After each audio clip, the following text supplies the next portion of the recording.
A wildfire cut through the boreal forest of interior Alaska in the summer of 1990, stripping away decades of undergrowth along a bluff overlooking the Tanana River. When archaeologists walked the blackened ground the following year, something in the exposed soil caught their attention, a scatter of stone flakes too deliberate to be natural. That accident of fire would eventually lead to one of the most consequential archaeological sites in North America, a place now known as Swan Point. What researchers pulled from its lowest layers would not just add a few centuries to the human story in Alaska. It would force scientists to rewrite the opening chapter of Two Continents. Archaeologist Charles Holmes recognized the potential of Swan Point almost immediately, but it took nearly 2 more decades of careful, seasonal excavation before the full scale of the discovery became clear.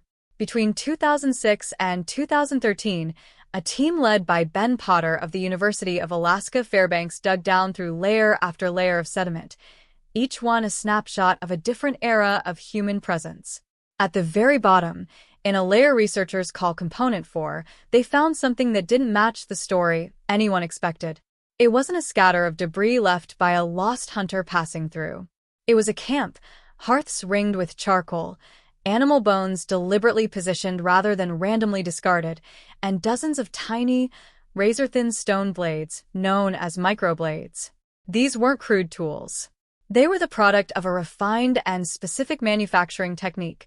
A skilled toolmaker would prepare a carefully shaped stone core and then strike off blade after blade, each one nearly identical, each one usable as a cutting edge or hafted into a composite tool. The technique is unmistakable, and it has a fingerprint. Identical methods show up in stone tool assemblages across Siberia and Northeast Asia from the same era.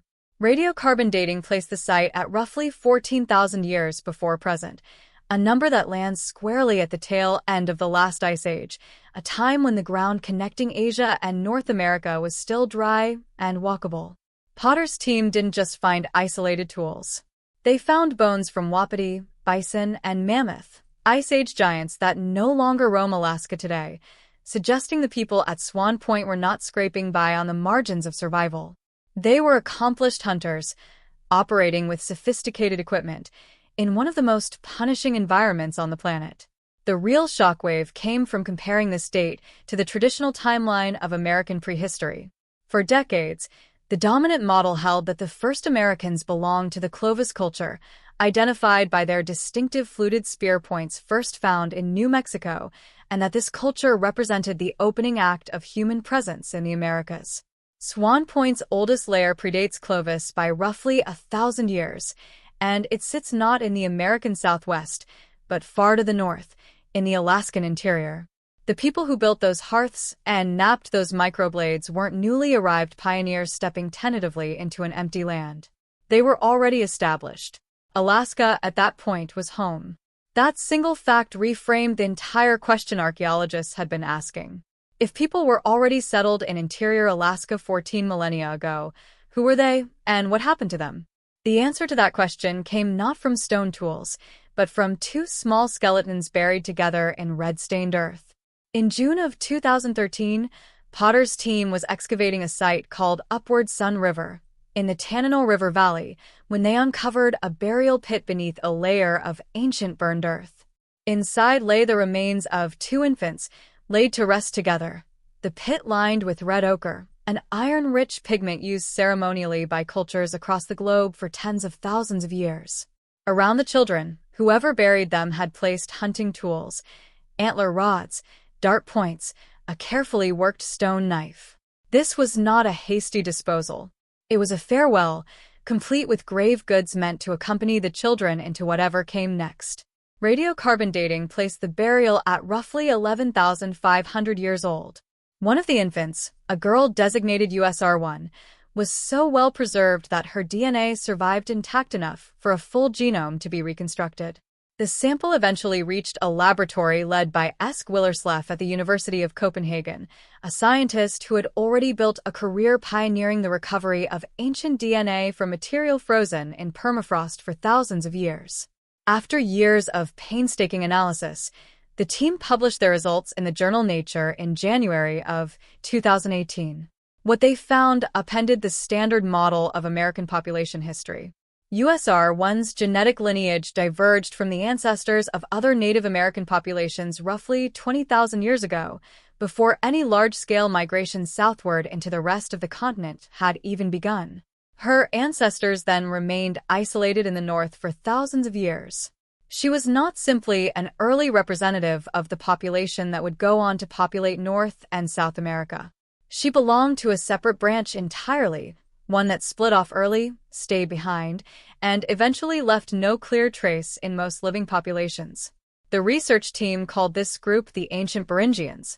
Geneticist J. Victor Moreno Meyer, a co-author on the study, explained that this population had broken away from the ancestors of other Native Americans before that larger group ever moved south. It's a small sentence with an enormous implication. Every diagram in every textbook showing a single wave of migration pouring into the Americas was, at best, incomplete. There were at least two lineages. One went on to become the ancestors of the vast majority of indigenous peoples across two continents.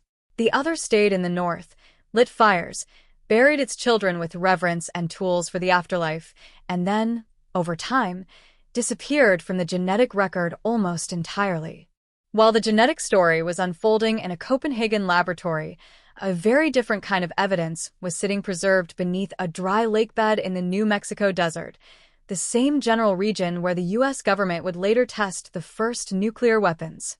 White Sands National Park sits atop what was once Lake Otero, a shallow body of water that existed during the Ice Age and has long since dried into a stark white gypsum flat. Buried under layers of sediment along the ancient shoreline, researchers found something extraordinary: human footprints, dozens of them, pressed into what had once been soft lakeside mud. Adult prints. Children's prints. In one particularly striking sequence, the tracks show an adult carrying a small child, setting the child down, walking on, and doubling back, the toddler's tiny footprints appearing and then vanishing again as the adult presumably picked the child back up.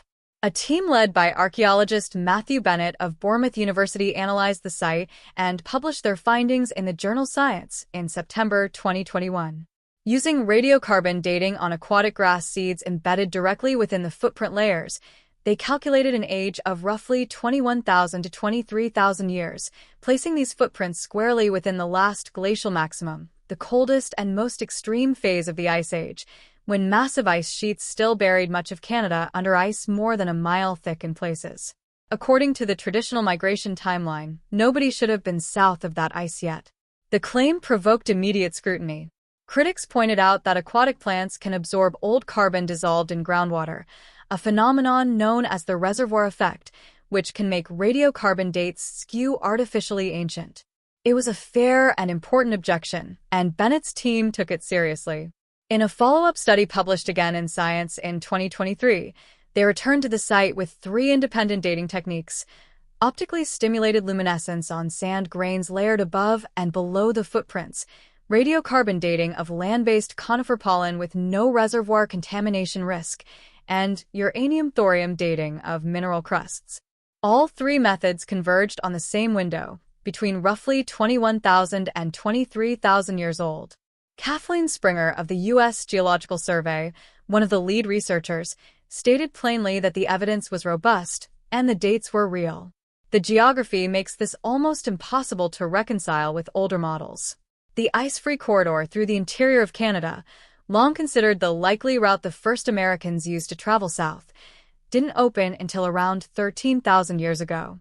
A coastal route down the Pacific Northwest might have been passable slightly earlier, but even the most generous estimates place that no earlier than roughly 16,000 years ago.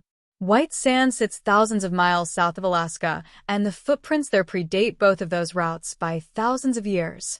Whoever left those tracks either used a pathway into the continent that hasn't been identified, arrived far earlier than current genetic models account for, or belonged to a population that, like the ancient Beringians, left no clear trace in the DNA of people alive today. And these weren't the tracks of people simply passing through. Researchers eventually identified more than 60 separate track sites across the White Sands landscape, spanning a range of ages and body sizes, representing repeated visits to the same lakeshore across a period of roughly 2,000 years. People came back to this spot again and again, a detail that only deepens the mystery of who they were and where they eventually went. To understand how any of this happened, it helps to understand a place that no longer exists on any map because it's underwater. During the last glacial maximum, roughly 26,000 to 19,000 years ago, so much of the planet's water was locked up in ice sheets that global sea levels sat somewhere around 120 to 130 meters lower than they are today. That drop exposed the shallow continental shelf beneath what is now the Bering Strait, creating a vast landmass geologists call Beringia, stretching close to 1,000 miles from north to south and covering an area comparable in size to Australia. This wasn't a frozen, lifeless bridge that people hurried across to escape the cold. It was, for thousands of years, a functioning ecosystem. Paleoecologist Scott Elias of Royal Holloway, University of London, spent years studying fossilized beetles pulled from sediment cores in the region. Insects are remarkably sensitive to temperature and moisture, making them excellent indicators of past climate conditions. His research, including a landmark paper published in the journal Quaternary Science Reviews, found that central Beringia experienced mean July temperatures around 7 to 12 degrees Celsius during the glacial period. Cold, certainly, but livable.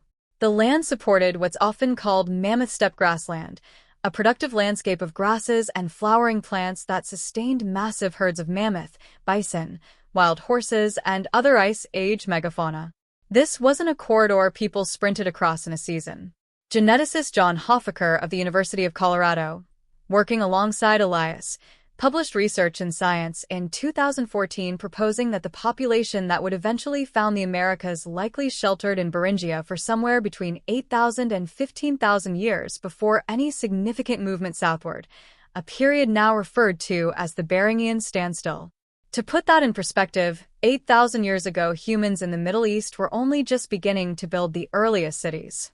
The entire sweep of recorded human civilization, ancient Egypt, Greece, Rome, the Renaissance, the Industrial Revolution, comfortably fits inside that waiting period. Generations lived and died on a landmass that today exists nowhere except beneath the sea. When the glaciers began melting in earnest around 19,000 years ago, sea levels rose with what geologists consider startling speed. By roughly 11,000 years ago, the entire Bering Land Bridge had disappeared beneath the waves. Every campsite, every hearth, every burial ground on Beringia's now submerged coastline went under with it. Oceanographic research conducted by Brendan Riley of Oregon State University, using sediment cores pulled from the Bering seafloor, confirmed that this submerged landscape isn't destroyed. It's preserved, sealed under layers of marine sediment, its original ground surface largely intact. But retrieving anything from it is another matter entirely. The Bering Sea today is one of the most hostile marine environments on Earth, routinely battered by hurricane-force storms, iced over for much of the year, plagued by strong currents and near-zero visibility at depth. No systematic underwater archaeological survey of the submerged Beringian shelf has ever been carried out, and the cost of even a single serious excavation season is estimated in the tens of millions of dollars. For now, the most important missing chapter of American prehistory remains exactly where it fell, quietly preserved and completely out of reach. Perhaps the strangest twist in this story doesn't come from Alaska or the American Southwest at all.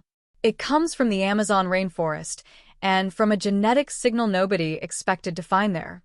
In 2015, a research team led by geneticist David Reich of Harvard Medical School, whose lab had helped pioneer many of the ancient DNA techniques later used on the Upward Sun River infant, was conducting a broad comparative study of indigenous South American populations. Working alongside researchers including Pontus Skoglund, the team wasn't hunting for anomalies. They were mapping standard population relationships. Then their analysis turned up something that didn't fit any existing model. Certain Amazonian groups, including the Suruwe and Cariciana peoples of Brazil and the chain of Bolivia, carried a genetic signature that traced back not to Siberia or Northeast Asia, the expected sources for Native American ancestry, but to Australasian populations.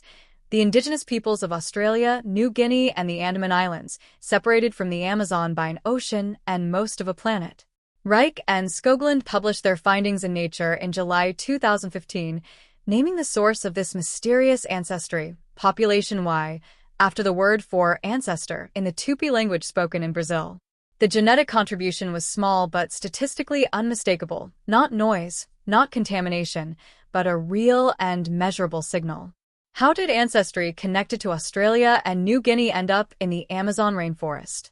Researchers have proposed a few possibilities, none of them fully satisfying. One is that Population Y represents an entirely separate migration into the Americas, earlier than the main Beringian dispersal, following a route that hasn't been identified.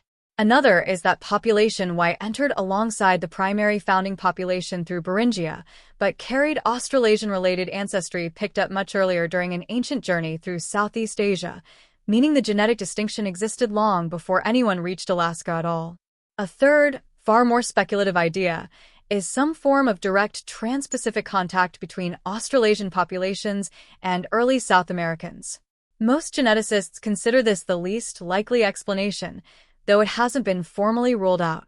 A follow-up study in 2021, led by Tabita Huenmeyer and colleagues analyzing ancient genomes from Brazil, found that this Australasian signal was present in individuals dating back more than 10,000 years, confirming that Population Y wasn't some recent statistical fluke, but a deep, foundational component of South American population history stretching back to its earliest chapters.